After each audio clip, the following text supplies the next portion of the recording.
Bom dia a todos. Hoje nós vamos falar de um tema tão precioso e foi o que me fez ficar pensativa a semana inteira sobre esse tema. Então hoje é o ápice, é a culminação de toda a reflexão que eu fiz todos os dias sobre isso. E eu espero que toque a vocês a forma como eu vou passar, o que eu refleti, assim como me tocou. Então nós vamos começar, gente, obviamente com o Evangelho, né? No capítulo, muitos os chamados, poucos os escolhidos. Aí a gente tem a passagem de Mateus 7. E aqui no Evangelho, essa passagem está colocada no meio de outras duas, e isso não é à toa. Isso não é à toa, a gente tem que aprender a aprofundar o nosso olhar. Por que essa passagem da casa construída sobre a rocha está no meio de outras duas muito interessantes também? Porque o assunto interliga, está interligado com ele. E no primeiro capítulo, que é Mateus 7, 21, aqueles que dizem, Senhor, Senhor, não entrarão todos no reino dos céus, mas somente entrará aquele que faz a vontade do meu Pai que está no céu. Vários dirão naquele dia, Senhor, Senhor, não profetizamos em vosso nome? Não expulsamos os demônios em vosso nome? Não fizemos vários milagres em vosso nome? E então eu vos direi claramente, retirai-vos de mim, vós que fazeis obras de iniquidade. Não é sobre isso que nós vamos falar hoje, mas como tem a ver, aqui Jesus já introduz uma coisa muito interessante. Porque, gente, é importante a gente lembrar que essa fala de Jesus, ela veio logo depois do Sermão da Montanha, das Bem-aventuranças, que é o que a gente já sabe, que resume praticamente a doutrina do Cristo, o que ele quis ensinar.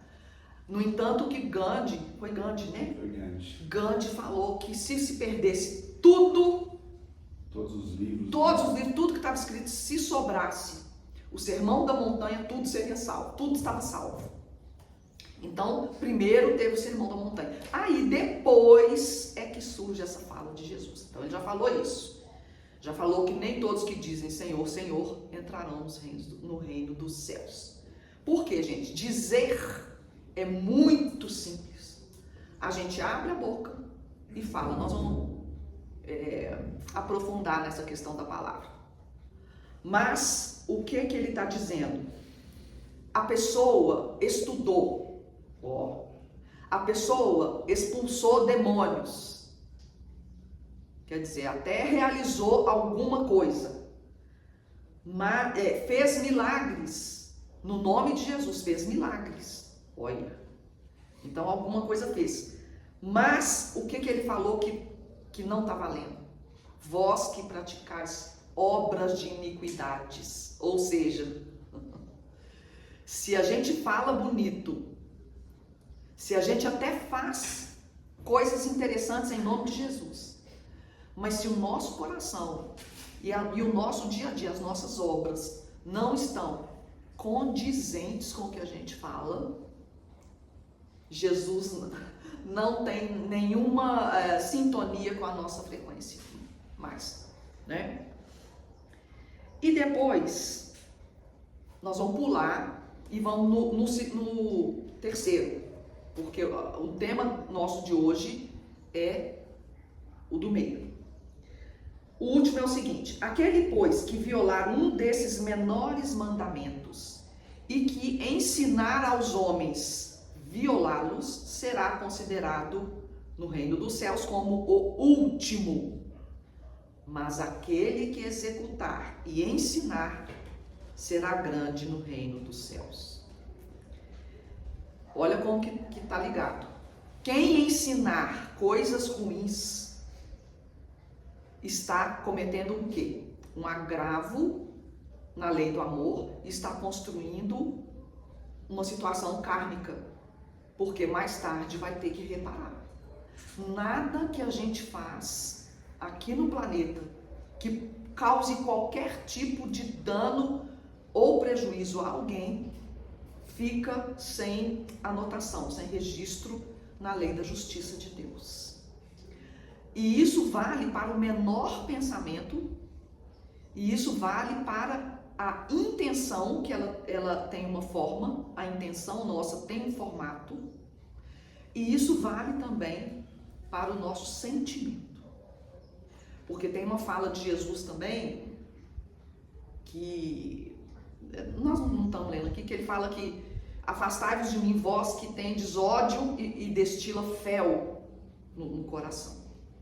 A pessoa rancorosa, a pessoa revoltada, a pessoa que ensina a desunião. E é o que mais nós estamos vendo aí hoje na transição planetária, é o quê? A polarização, né? A exclusão, o ódio de duas ideias que se combatem. Isso já estava previsto, né? Que na transição planetária a guerra seria cultural e de ideias, que também dá quase no mesmo, é quase a guerra bélica, mas é numa oitava superior, que também é ruim, também não tem nada a ver com a lei do amor e da caridade, não é? Mas Jesus diz que aquele que executar e ensinar, olha, executar primeiro e ensinar depois, tem uma pegadinha. Ele não falou ensinar e executar, ele falou executar a vontade de Deus e ensinar. Que às vezes só de ensinar você vê que você já está. Só de executar você já vê. Exatamente, até o Antônio gosta muito de falar aquela frase, né? Faça o bem, se precisar use palavras. Não é? Santo Agostinho, né? Santo Agostinho. Os discípulos dele, ir de pregar o evangelho. Se for necessário, use palavras. Exatamente. Então é muito o que está dizendo. Jesus, ele ensinou pelo exemplo, né?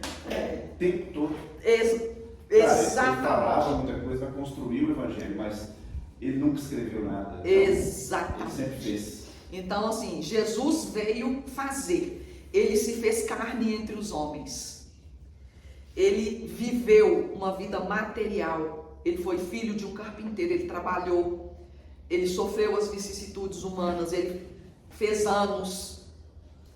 Comemorou os seus aniversários. E depois ele saiu para o mundo para ensinar. E ele fazia. Ele saiu para ensinar e ele fazia. Então, o que a gente já deduz assim logo de cara? Que o exemplo é a nossa melhor maneira de ensinar. Que quando a gente age, quando a gente se comporta, quando a gente faz algo, alguém está se beneficiando disso, porque está assimilando aquele comportamento, está impactando. E é importante a gente ter uma continuação que aqui no Evangelho de Allan Kardec não tem, que eu queria ler, que continua. Agora que eu vou ler para vocês.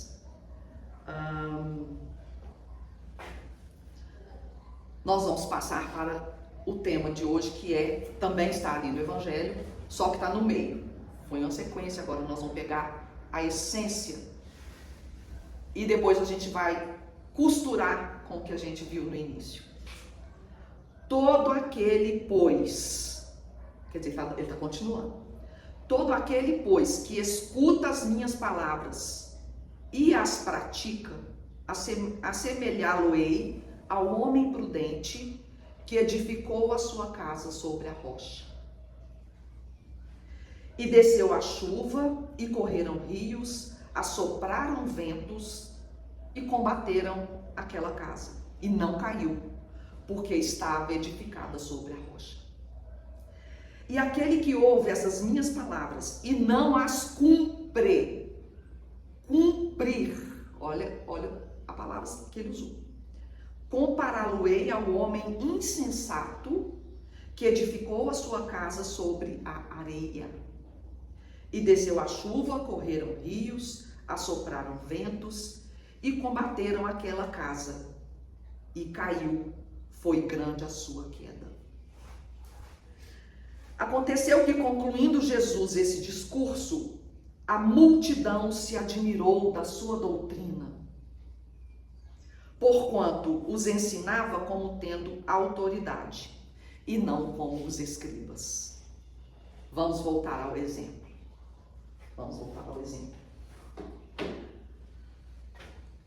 Quem tem mais autoridade? Quem faz, pratica ou quem fala muito bonito?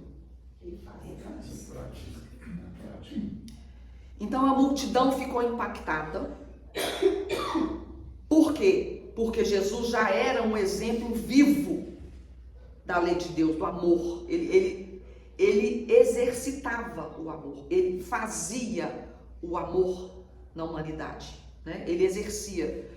E a autoridade que fala ali, a gente já falou aqui outras vezes também, só para relembrar vocês, quando é que uma pessoa tem autoridade no plano espiritual?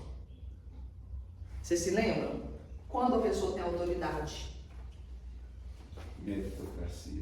Meritocracia, porque ela construiu, ela consolidou dentro dela tanta experiência, tanto conhecimento e tanto amor. Experiência, conhecimento e amor. Ação, né?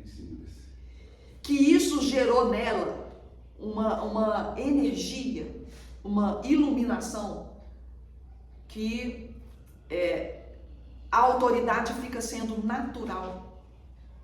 Só da pessoa entrar no halo, na vibração ali perto dessa pessoa que tem autoridade, ela já se modifica.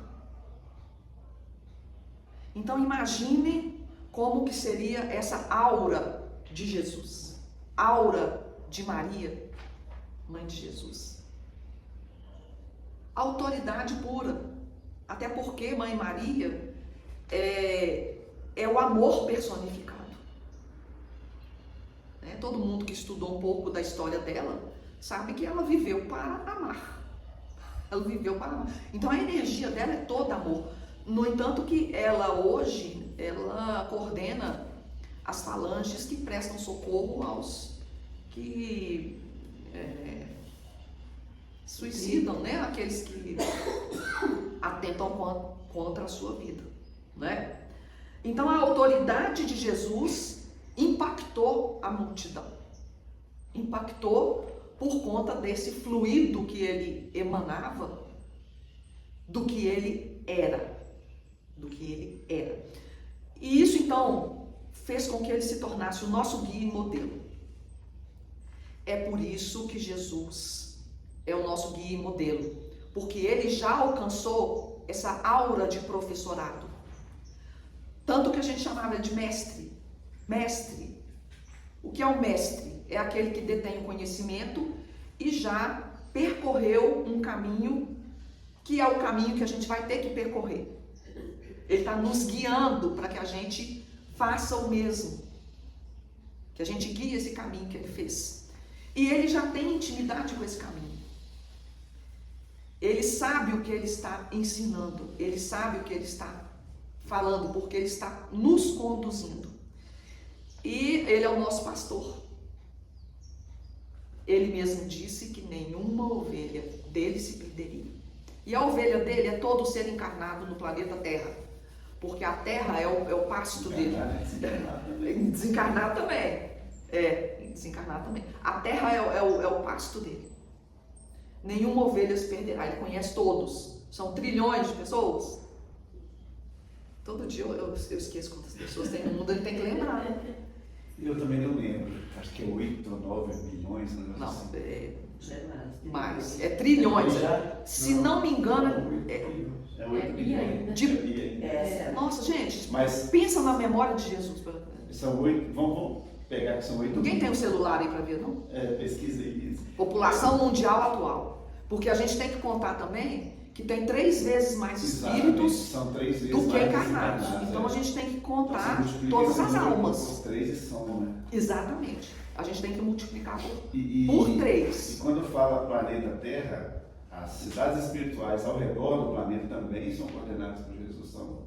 Então Jesus Pasto dele. é pasto A dele. gente está considerando. 8,24 bilhões. 8,24 bilhões. Mas Vezes 3. Em meados de 24 e 60 e pouco. Gente, quer dizer, Dá não dá nem. 4,2 bilhões. E os animais?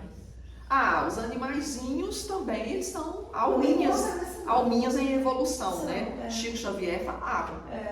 Embora muitas categorias ainda pertençam à alma grupo, né? Eles estão aí num caminho evolutivo. Também são criaturas de Deus, né? Criaturas de Deus Não e estão registrados. Não está catalogado. Não está catalogado. né? não está catalogado. E Jesus fala, né? Que olhai os lírios no campo, até os lírios, Deus, eles não ceifam, Tudo que é vida. Tudo que tem vida. e os passarinhos nunca passam fome, né? Jesus já falou isso. Então, voltando, Jesus é o exemplo, guia da humanidade, o nosso modelo, porque ele é um espírito puro, ele já habita o reino celeste e ele quer que a gente também faça esse percurso, essa jornada. E aí é onde ele coloca esse grande aviso, essa grande dádiva, que se você entrar nessa energia, você vai dar um download da intenção magnânima de Cristo de nos ensinar a importância da gente construir dentro de nós o nosso templo interno, nossa casa íntima. Gosto muito de Joana de Ângeles por motivos óbvios. E quando ela fala dessa construção da casa íntima, ela fala que o primeiro passo para a gente começar isso é a gente ir atrás do nosso autoconhecimento. O autoconhecimento, ele é algo que agora a gente já pode começar a fazer. Quem eu sou? Aqui eu vim, o que eu gosto? Quais são os meus dons, os meus talentos? Lembra da parábola dos talentos? O que me falta para eu colocar esses talentos a serviço do mundo, a serviço do Cristo? É pelo autoconhecimento que a gente vai construir o nosso projeto de base da construção da nossa casa. Vamos imaginar que nós vamos construir uma casa. Por onde a gente começa? Pela fundação. Exatamente, pela fundação. E aí... E olha que interessante, Sandra. Essa analogia que Jesus faz da casa. A fundação está onde? Na base. Embaixo da terra, na base, ninguém vê. Então ele convida a gente a mexer no nosso íntimo, que só a gente vê. Agora que exatamente, Mas agora que a ele gente fala. não vê. Porque exatamente, A base é perfeito. nosso íntimo. Perfeito. Joana de Ângeles fala que nós temos muitos impulsos primários, primitivos, que estão ali no nosso inconsciente, como o Antônio disse. O nosso inconsciente, ele é como se fosse o oceano e o iceberg com a pontinha que aparece, essa pontinha é o nosso consciente. E 80% do nosso ser, mais de 80%, tá? Mais de 80%, Jung falava que era 84%, está submerso nesse oceano inconsciente. É a base, né? É a base. Que base difícil a gente tem que colocar. Então vamos entender o que tem nessa base inconsciente ali. Tem nossas crenças, nossos valores, nossos princípios, nossos medos, nossos traumas, nossos karmas, nossas dívidas espirituais, nossas transgressões na lei, estão todas registradas ali, debaixo desse mar. Pelo autoconhecimento, a gente vai transformando esse lugar obscuro dentro de nós, a gente vai transformando as nossas sombras em luz. Aumentando o quê? Aumentando a nossa consciência. Toda vez que você chega com luz no porão, você já identifica onde precisa ser mexido, o que precisa ser retirado, o que precisa ser organizado ali naquele porão. Até que um dia, com muito trabalho, muito esforço, a gente consegue organizar esse porão e vai acendendo, colocando umas lamparinazinhas, que aquele lugar que a gente já iluminou, a gente já conquistou, de o quê? Força moral, a nossa rocha. Olha que interessante Nossa essa rocha, analogia que você fez. O porão está lá, as coisas estão ali. Precisa de quê para a gente enxergar o que está lá? Luz. Luz. Onde que está a luz? A palavra. Né? No Evangelho. Se você não tiver acesso ao Evangelho, você não consegue colocar a pilha na lanterna. Então, aí, olha como é que são os passos. Você teve acesso ao Evangelho. Você, opa, acendeu uma luz. Agora eu vou no porão. Opa, tá ali que eu tenho que mexer.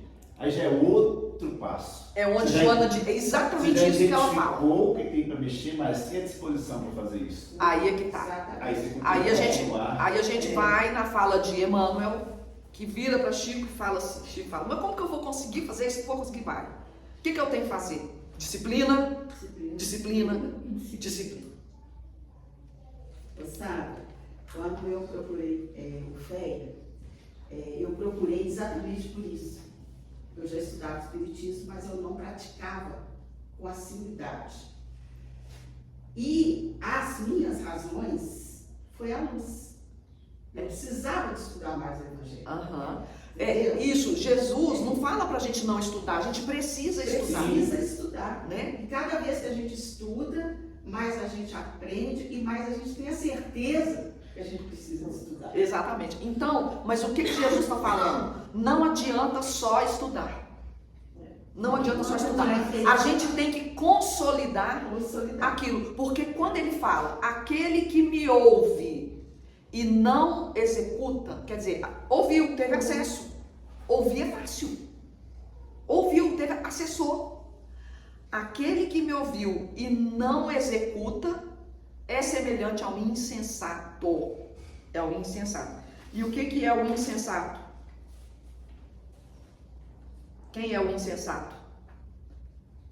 Que não conhece. Aquele ignorante, né? Principalmente aquele que acha que sabe tudo. O mais insensato de todos, né? O ingênuo é o apegado, preguiçoso, atrapalhado, impulsivo, apressado, confuso, sem critérios, descuidado de si, ou seja, uma pessoa rasa, uma pessoa rasa de superfície.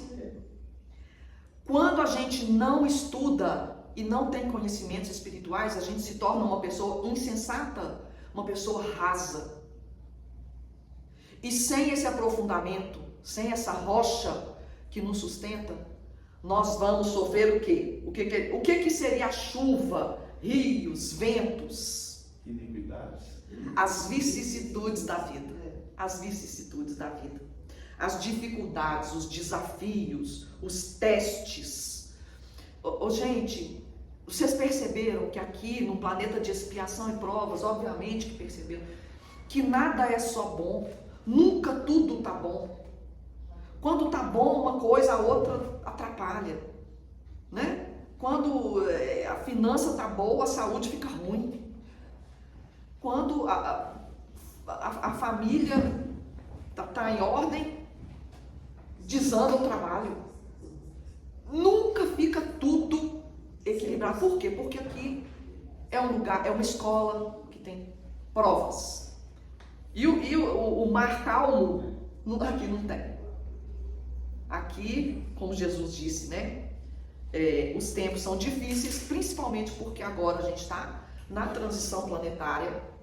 E a transição planetária, ela dá um caos. A gente já falou isso aqui em outras situações, outras vezes.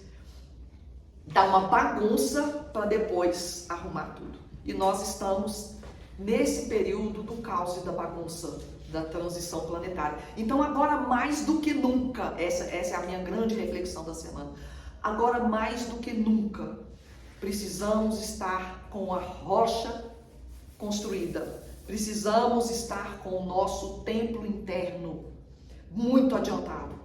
Muito adiantado. Com o quê? O que é essa rocha, gente? Essa rocha são os conhecimentos verdadeiros, eternos, porque tudo que Jesus falou é verdade, por isso que está aí até hoje. Nós temos que ter um propósito, porque sem um propósito pessoal, a gente não consegue fazer um projeto de construção da nossa encarnação. Nós precisamos ter propósito. Não, eu vou fazer isso, isso vai fazer parte da minha rotina, isso vai fazer parte da minha rotina diária, isso vai fazer parte da minha rotina semanal, isso vai fazer parte da minha rotina mensal. Eu vou ler, vou na palestra, vou estudar, vou participar, vou contribuir financeiramente.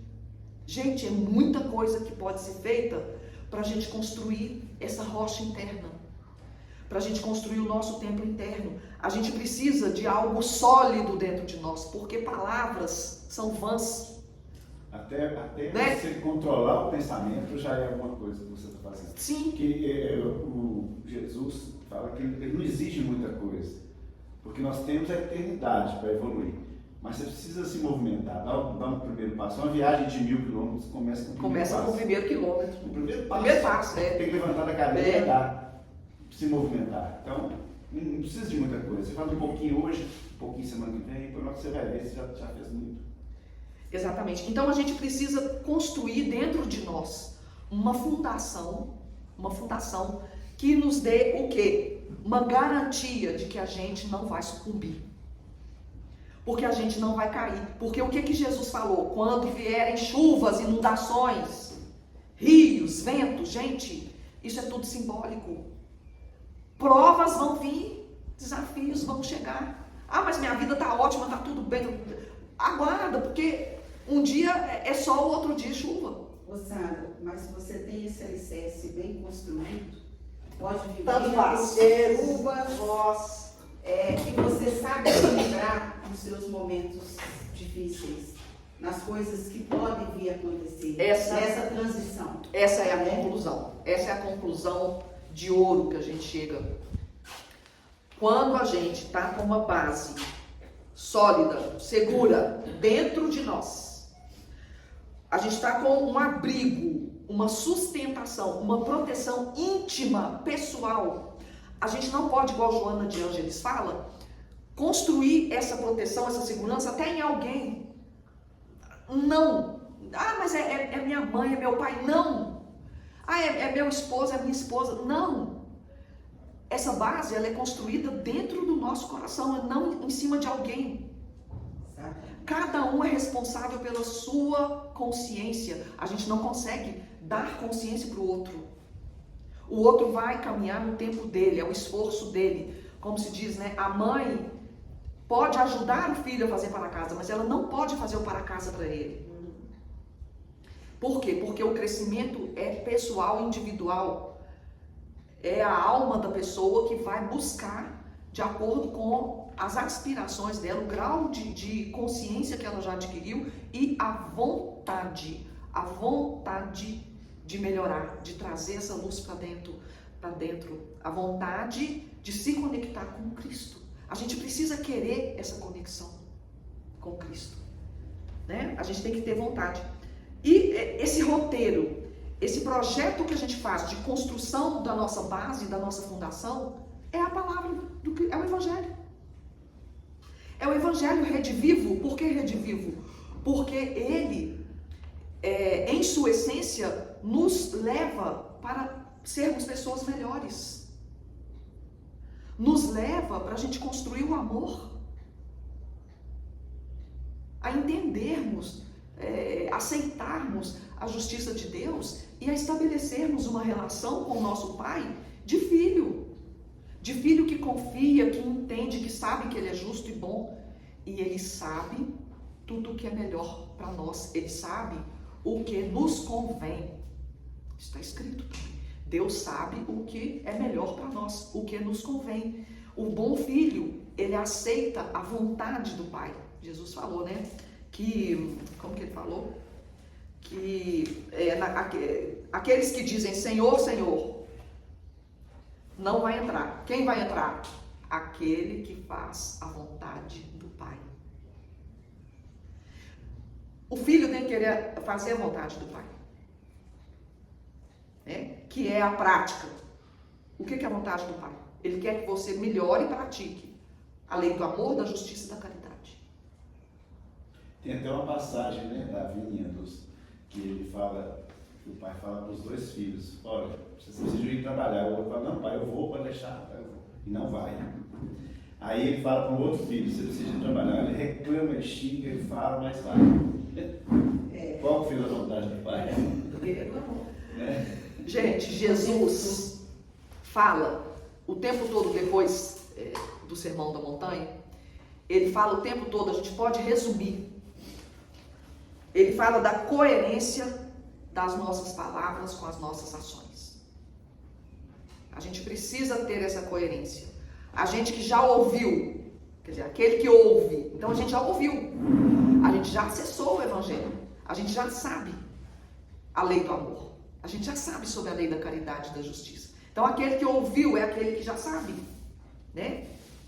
E, quer dizer, a pessoa já tomou conhecimento, já até entendeu, que às vezes a pessoa não entende, mas às vezes ela já até entendeu, mas ela ainda não está com a vontade de colocar em prática.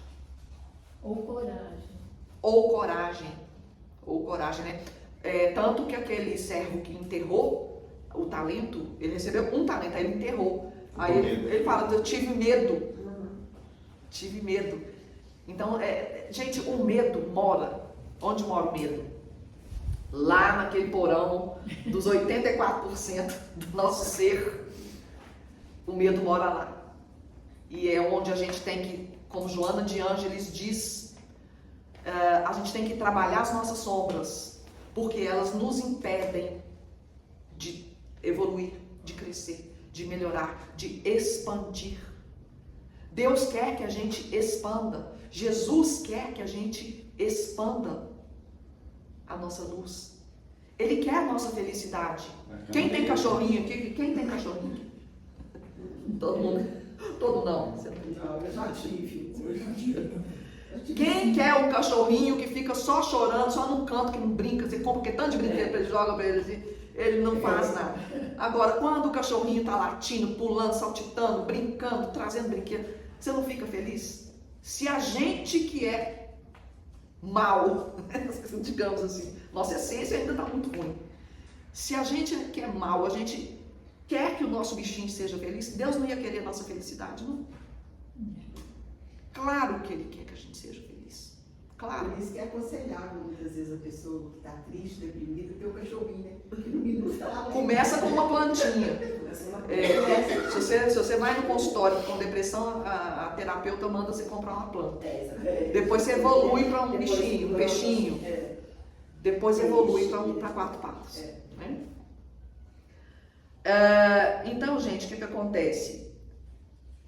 Então quer dizer que a palavra não tem valor nenhum? Claro que tem. Claro que tem. A gente precisa estudar. A palavra, ela é um dom, ela é um talento, ela é uma riqueza. É através da palavra que a gente tem essa capacidade criativa de troca de experiências. A palavra é semente. Palavra é a semente. É uma água, que eles falam, né? Água mole em pedra dura, tanto bate até que fura. Sim, a palavra, ela é o começo. É. A palavra, como ele disse, é a semente. A palavra, ela é o começo, ela é muito preciosa para nós. É através dela que a gente percebe a realidade e traduz numa simbologia de linguagem algo que passa aquela ideia para o outro. Olha a riqueza disso. Gente, a palavra é santa, a palavra é sagrada, a palavra é mágica. E dizer que tem pessoas que usam a palavra para expressar más ideias, né? Quer um exemplo? Palavrão, né? Quantas pessoas falam aí o palavrão? Quantas pessoas distorcem a verdade? Jesus fala, né? Coitado daquele que distorce a verdade. Tá lá. Ele fala que o mata o homem não é o que entra pela boca. Exatamente. Então, a palavra de Jesus, do Evangelho, ela nos alimenta. Ela nos nutre. Ela nos deixa saciados. Tanto que ele, encontrando com a samaritana no poço, ele falou, né? Com a minha água não tereis mais sede. Não é verdade? A palavra de Deus nos nutre. A gente tem que entender que a gente, sabendo navegar nesse mundo subjetivo do nosso inconsciente, as sombras que a gente traz, e a gente enriquecendo esse mundo íntimo com o Evangelho de luz, o roteiro que a gente tem aí disponibilizado. Olha aqui o roteiro. Tem erro não. Tá assim explicadíssimo. As palavras aqui, as sementes aqui do Evangelho estão muito claras. Existem as explicações dos espíritos que participaram da obra para clarear a nossa mente, né? Nós também estamos fazendo um estudo aqui quinzenal do Evangelho miudinho, né? Ou seja, a palavra é muito preciosa e a gente precisa nutrir desses conhecimentos para que a gente crie valores. A gente precisa criar princípios de vida. Princípios, ó, isso é bom para mim, isso eu vou deixar de fazer, não tem a ver com a pessoa que eu quero ser. Falar isso eu não vou falar mais, não quero, isso não condiz com a pessoa que eu quero ser daqui para frente. Então você vai remodelando o seu comportamento, o seu propósito, as suas crenças e os seus valores. Porque antigamente, por exemplo, diversão com amigos, com bebida era um valor. Eu não deixo de encontrar com meus amigos e beber até cair, porque é importante para mim, é um valor para mim. Mas de repente, a bebida, por exemplo, deixa, junto com os amigos, deixa de ser um valor. E você não faz isso mais. Deu um passo na construção da sua rocha? Deu.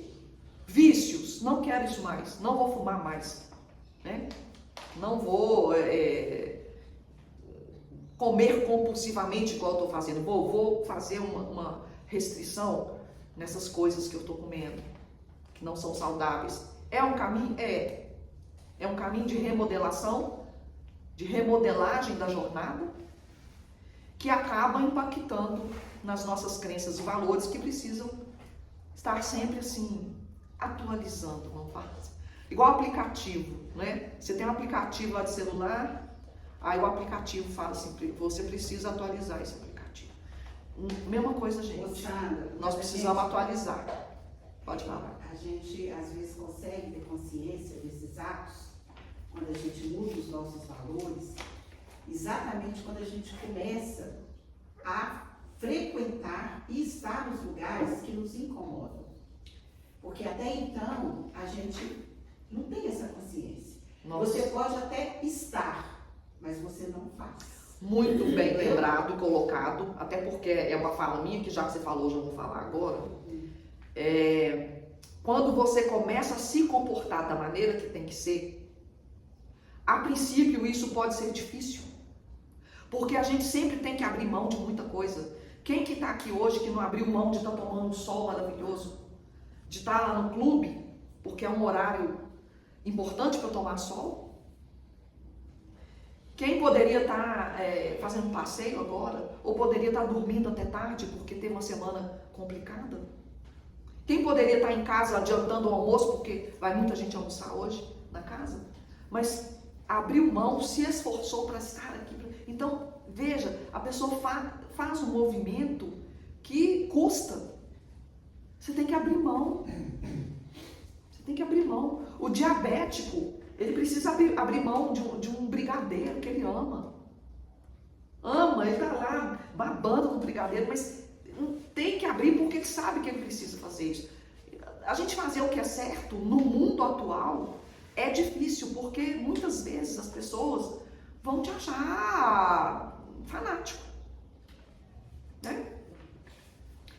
E vão te achar equivocado. Ou uma pessoa difícil, nossa, aquela pessoa é muito difícil, chata, é muito chata. Nem convida porque ela é chata, ela nem vai. Então, assim, a gente acaba ficando mesmo estigmatizado por fazer o bem, mas isso é desde lá de Jesus que acontece. Quando a gente quer seguir o Evangelho, não é fácil não, porque o mundo vem muito na contrapartida. O mundo vem muito na contramão. Mas se tudo que a gente fizer, sempre vai ter que abrir mão de alguma coisa. Sempre. Né? Sempre a Sempre. fase vida do tem prioridade. Tudo tem um preço. Tudo tem um preço. Tudo tem um preço. E você tem que pagar o preço. Exatamente. Tem que pagar o É preço. o que é prioridade. E é o que na reunião até o Dudu falou. A gente precisa priorizar o espírito, que é imortal. As coisas aqui da terra, tudo vai passar.